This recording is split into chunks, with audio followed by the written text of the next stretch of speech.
오늘부터 맥진 성경 읽기 그 과정으로 이제 잠언에 들어가게 되었습니다. 잠언의 내용을 개관을 아주 간략하게 설명해 드리면, 잠언은 시가서에 속해 있으며, 그 내용은 지혜와 또 뿐만 아니라 교훈에 대한 내용들을 담고 있습니다. 그래서 지혜서라고도 표현을 하고 교훈서라고도 표현을 하기도 합니다. 그 내용이 너무나 우리에게 필요한 또 너무나 중요한 내용들, 일상생활에서 실질적인 어떤 문제들에 대해서 어떻게 대처하고 어떻게 행동해야 되는지, 또 하나님에 대해서, 또 부모와 자녀, 그리고 이웃과 국가, 지금에서도 이 말씀을 그대로 우리가 따르고 또 그 말씀의 그 상황들을 보게 되면 지금도 그대로 적용된다 말할 수 있을 정도로 정말 이 하나님의 말씀이 살아서 움직여 역사한다라고 볼 수가 있죠. 대부분이 이 말씀의 내용은 솔로몬에 대한 말씀입니다. 솔로몬의 잠언이라고도 이야기를 하죠. 3천억으로 되어져 있고, 그 내용은 방대하면서도 우리에게 정말 필요한 메시지를 담고 있습니다.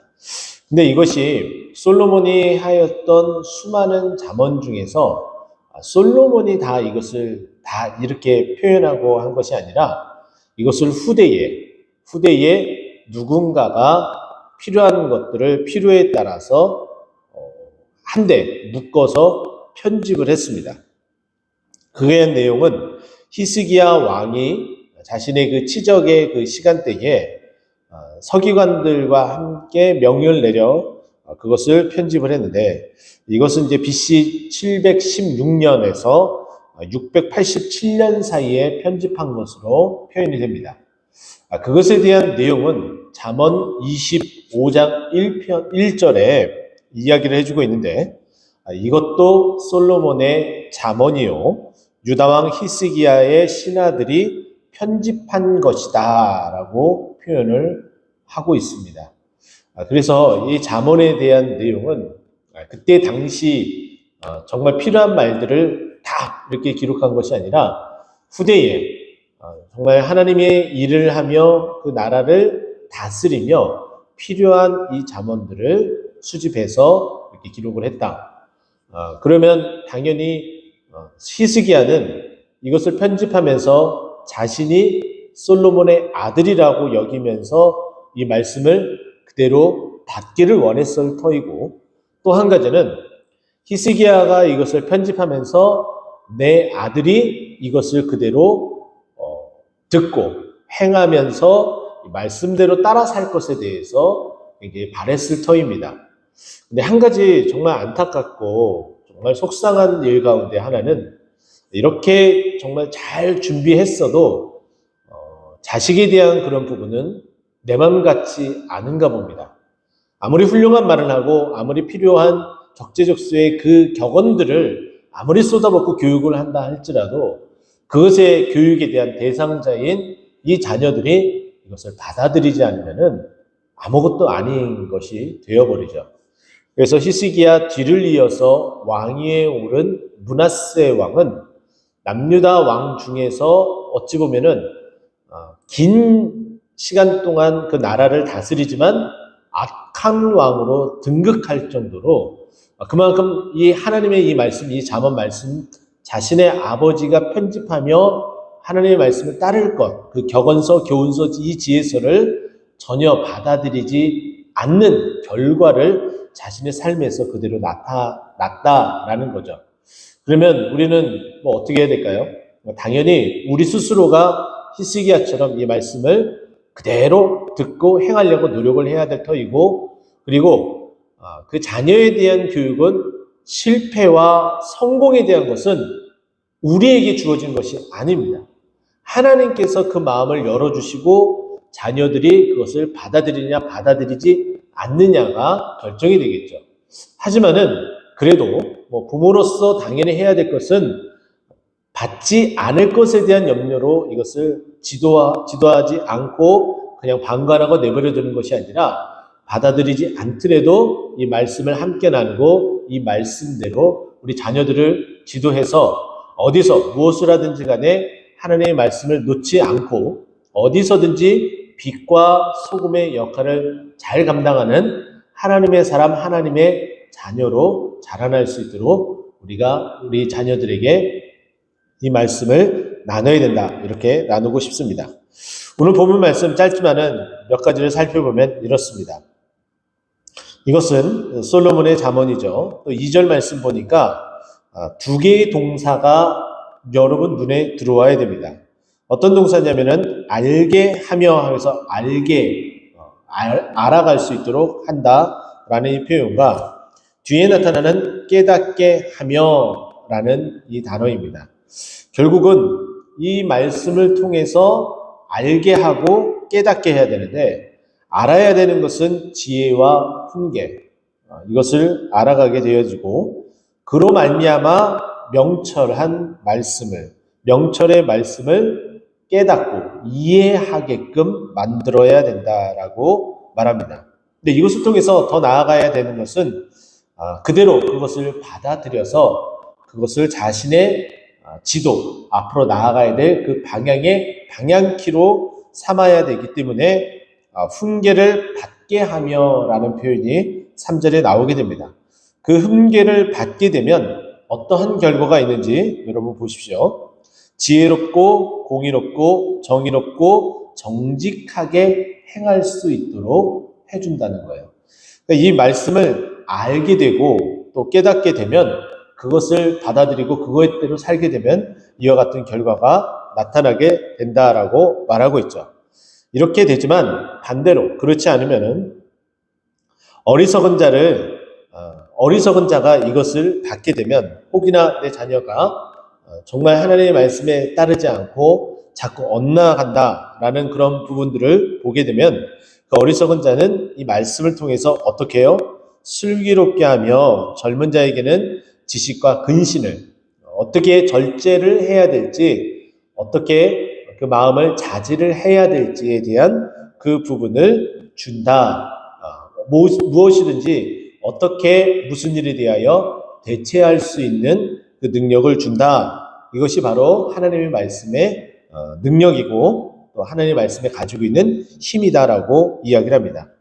그러면서 어리석은 자가 아니라 지혜 있는 자, 정말 내 자녀가 지금 잘하고 있다. 어디서든지 지혜롭고 훌륭하고 또 어디서든지 칭찬받는 그런 모습으로 살아가고 있다. 그렇다면은 그 자녀는 이 말씀을 통해서 어떻게 된다고요?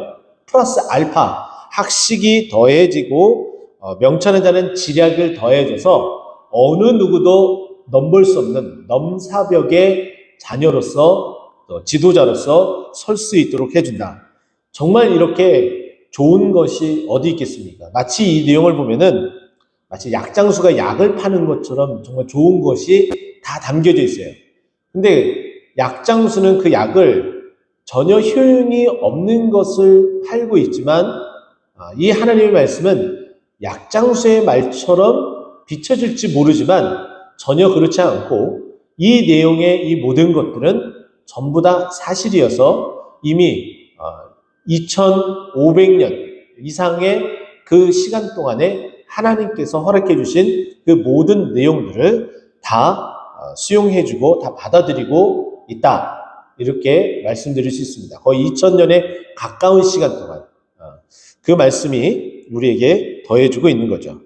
자, 그러면서 6절 말씀 보니까 잠언과 비유와 지혜 있는 자의 말과 그 오묘한 말을 이로써 깨닫게 된다. 그러면서 7절 보니 여호와를 경외하는 자는 지식의 근본이거늘 미련한 자는 지혜와 훈계를 멸시하느니라 라고 우리가 가장 유명한 여호와는 지식의 근본이고 지혜의 근본이라고 말하고 있는데 그 중에 하나인 지식의 근본인 것을 우리에게 먼저 여기서 언급을 해줍니다. 이게 잠언의 첫 시작에 대한 그런 부분인데 잠언은 이러한 능력, 이러한 힘이 있습니다. 쭉 얘기를 해주고 그리고 나서 이것이 가장 기본이다. 지식의 근본이다라는 것은 이것은 가장 근본이다.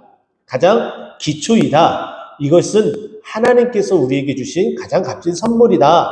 그것은 하나님이시다. 라는 것을 우리에게 말해주고 있어요. 자, 그런데 이것을 너희들이 이제 어떻게 해야 되느냐?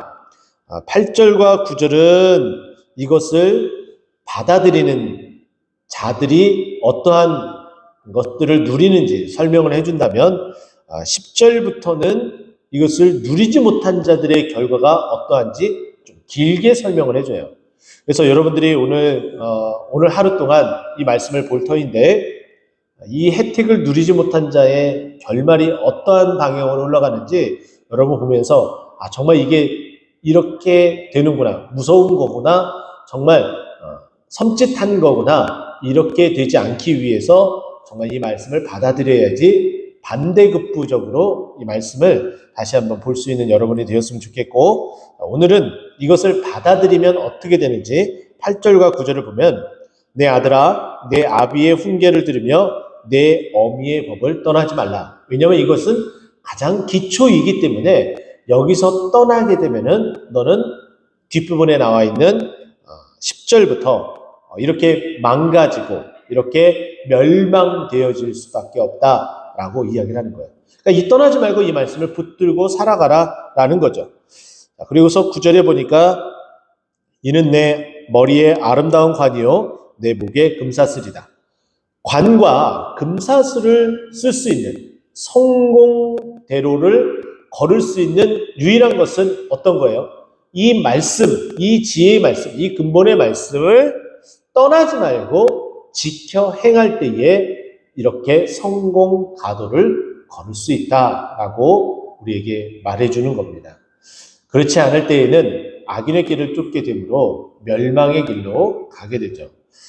우리 자녀들이 젊든 아니면 어리든 아니면 나이가 들어서 이제 성인이 되어서 가정을 꾸렸던 부모는 그 자녀에 대해서 마지막까지 책임을 져야 되는 그런 부모, 하나님께서 주신 그 권한입니다. 다 큰 자녀도 잘못하고 실수합니다. 그거는 우리도 마찬가지이겠죠. 우리 또한 이 말씀에 벗어나지 않고 이 말씀을 따라가야 되는 것이고 또 우리 자녀에게도 이 말씀을 따라가고 벗어나지 않도록 지도해줘서 결국은 우리와 또 우리 자녀들 또 이 교회의 우리 후대 다음 세대들이 이 말씀에 떠나지 않음으로 말미암아 어떠한 것이요? 아름다운 관과 목의 금사슬을 얻을 수 있는 그런 귀한 믿음의 사람 될 수 있도록 함께 기도하며 말씀을 따라 살아가기를 간절히 축원드립니다. 기도하겠습니다.